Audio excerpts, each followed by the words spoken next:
Adani group पर Hindenburg report को 24 जनवरी को एक साल हो गया। इस रिपोर्ट के आने के बाद कंपनी के ज्यादातर शेयरों की कीमत सीधे आधे से ज्यादा गिर गई थी और यह मामला इतना बड़ा हुआ या इतना दूर तक पहुंचा कि संसद से लेकर सड़क तक हंगामा हुआ था। आपको बता दो, इस मौके पर अडानी ग्रुप के चेयरमैन गौतम अडानी ने कहा कि एक साल पूरे होने के संदर्भ में उन्होंने कहा कि इस अनुभव ने कंपनी को अहम सबक सिखाया। अडानी ने लिखा कि हमारे खिलाफ झूठ और बेबुनियाद आरोप कोई नई बात नहीं थी, इसलिए विस्तार से जवाब जारी करने के बाद मैंने इसके बारे में और कुछ नहीं सोचा। अडानी ने यह भी कहा कि हमारी कंपनियों के प्रदर्शन से पता चलता है कि आरोप निराधार थे। नमस्कार, मैं उमेश कुमार और आज की इस वीडियो में मैं आपको बताऊंगा गौतम अडानी के हिंडनबर्ग का जो एक साल हो गया उस पर जो रिपोर्ट आई है उस पर अडानी ने कुछ बातें कही हैं, कुछ मुख्य बातें कही हैं और वो 5 खास बातें क्या क्या कही हैं और उनको लेकर क्या अब तक जांच का क्या क्या असर हुआ, ये सारी बातें आज आपको इस वीडियो पे बताऊंगा।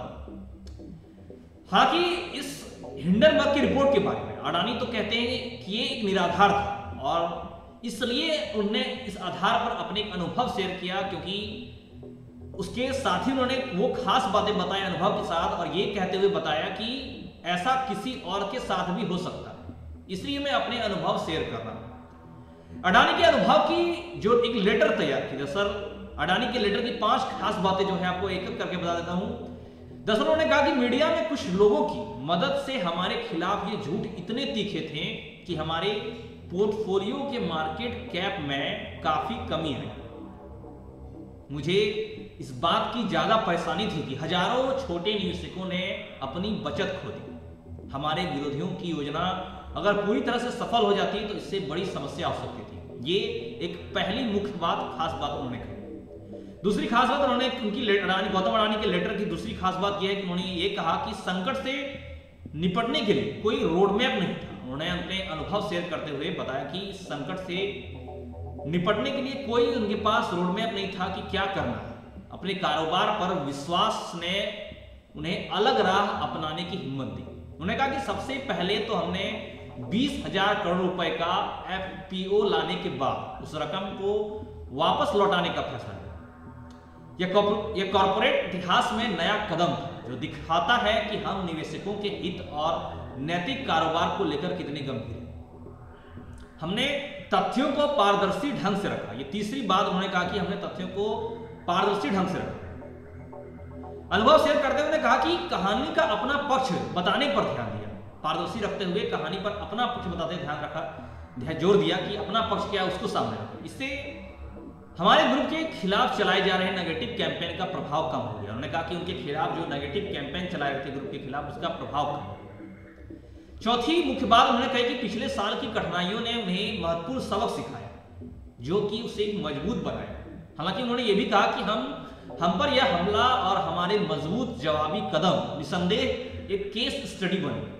मुझे अपनी सीख साझा करने के लिए मजबूर होना पड़ा, क्योंकि आज हम थे, कल कोई और हो सकता है, इसलिए वो अपने अनुभव शेयर कर रहे हैं। 5वीं मुख्य बात उन्होंने कही कि मैं इस भ्रम में नहीं हूं कि यह ऐसे हमलों का अंत है।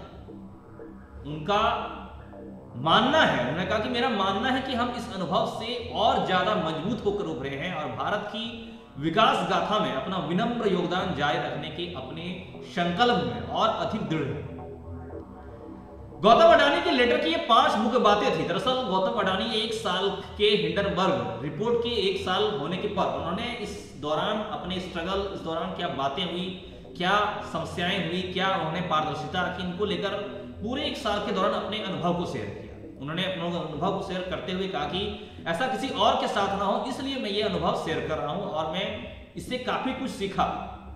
अब दरअसल अडानी हिंडनबर्ग का जो रिपोर्ट है, इस पर सेबी का जांच का मामला देखने को मिला था। दरअसल 24 जनवरी 2023 को हिंडनबर्ग रिसर्च ने अडानी ग्रुप पर मनी लॉन्ड्रिंग से लेकर शेयर मैनिपुलेशन जैसे आरोप लगाए थे। 24 जनवरी 2023 को आपको बता दूं, केस की जांच के लिए सुप्रीम कोर्ट ने 6 सदस्यीय कमेटी बनाई थी। इसके अलावा मार्केट रेगुलेटर SEBI को भी जांच करने के लिए कहा था। अडानी ग्रुप पर हिंडनबर्ग के रिपोर्ट की मुख्य जांच SEBI ने की थी। बता दूं अडानी ग्रुप पर हिंडनबर्ग के 5 आरोप लगे थे। 5 आरोप। पहला, अडानी ग्रुप की कंपनियों ने उसके शेयरों की कीमत को मैनिपुलेट कर बढ़ाया। दूसरी, मनी लॉन्ड्रिंग और अकाउंटिंग फ्रॉड किया और 8 साल के दौरान 5 CFO बदले। तीसरी, ग्रुप की 7 कंपनियों के शेयर की कीमत 85% तक ज्यादा यानी स्काई रॉकेट वैल्यूएशन।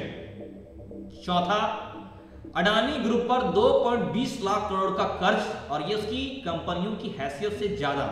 और पांचवी, मॉरिशस और दूसरे देश की कंपनियों में पैसे भेजे और उन कंपनियों ने अडानी के शेयर खरीदे। ये 5 गंभीर आरोप अडानी ग्रुप पर हिंडनबर्ग के 5 आरोप लगे थे हिंडनबर्ग रिसर्च के। अब बता दूं इस दौरान एसबीआई ने जांच किया और अब तक अगर हम बात करें केस में क्या क्या हुआ तो बता दूं 2 मार्च को उसके बाद सुप्रीम कोर्ट ने इस मामले में एक कमेटी बनाई थी और एसबीआई को भी जांच के लिए 2 महीने का समय दिया था। उसके बाद एसबीआई ने 2 मई तक अपनी रिपोर्ट सौंपी थी, लेकिन एसबीआई ने सुनवाई के दौरान जांच के लिए 6 महीने की मोहलत दी। बेंच ने इसे फिर बढ़ाकर अगस्त तक बढ़ा दिया और यानी कि एसबीआई को अपनी जांच पर रिपोर्ट सौंपने के लिए कुल 5 महीने का समय मिला।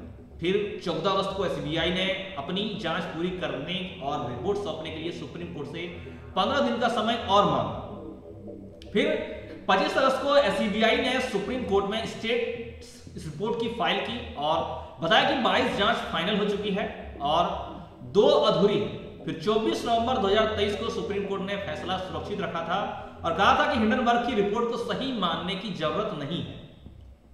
सुप्रीम कोर्ट ने 3 जनवरी को एसबीआई को बचे हुए 2 मामलों की जांच के लिए 3 और महीने का समय दिया और एसबीआई ने 24 से 22 मामलों की जांच पूरी कर ली। उसके बाद आगे की रिपोर्ट अभी तक जाहिर नहीं हुई, फैसला रखा गया है, पूर्ण रिपोर्ट उसकी अभी आई नहीं। हालांकि इस दौरान अडानी को हिंडनबर्ग की रिसर्च रिपोर्ट से और इस गंभीर केस से आरोप से काफी कुछ राहत मिला और उसके बाद आधे से ज्यादा गिरावट के बाद वो काफी उभरते हुए दिखाई दे रहे हैं। हालांकि इसका मामला का पूरा सच क्या है वो पूरी रिपोर्ट और पूरा फैसला आने के बाद ही पता चलेगा। अब तक भी इसमें कई कयास बताए जा रहे हैं मीडिया स्रोतों की, अभी भी कई अटकलें उलझी हैं, कई पहेलियां अनसुलझी हैं और जिसको लेकर बात सुलझना या उनकी बात की क्लियर आना बाकी है। आज की इस वीडियो में फिलहाल इतना ही। आगे आपसे फिर मिलेंगे कुछ नई और अच्छी खबरों के साथ। हमारे साथ अंत तक बने रहने के लिए धन्यवाद। जय हिंद, जय भारत।